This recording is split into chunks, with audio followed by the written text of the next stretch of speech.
Police circle सराय आलमगीर का नजायज़ असलहा बरदारों के खिलाफ क्रैकडाउन जारी। सराय आलमगीर से डॉक्टर तसव्वुर हुसैन मिर्ज़ा की रिपोर्ट के मुताबिक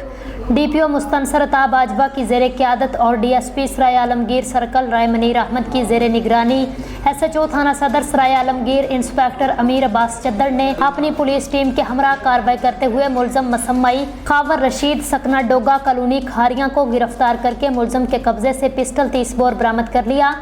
SHO थाना सिटी सराय आलमगीर इंस्पेक्टर शराज हैदर ने मुलज़म मसम्मई अदनान अली सकना मोहल्ला गंज बख्श सराय आलमगीर को गिरफ्तार करके पिस्टल 30 बोर बरामद कर लिया, जबकि SHO थाना बुलानी नासर खान सब इंस्पेक्टर ने भी कार्रवाई करते हुए मुलज़म जुनेद सकना गहियाल ज़ेर को गिरफ्तार करके पिस्टल 30 बोर बरामद कर लिया। पुलिस ने तीनों मुलज़मान के खिलाफ अलग अलग मुकदमात दर्ज करके तफ्तीश शुरू कर दी है। DPO गुजरात मुस्तनसर अताब आजवा का कहना है असलहा की नुमाइश करने वालों के खिलाफ बिला तफरीक कार्रवाइयाँ जारी रहेंगी।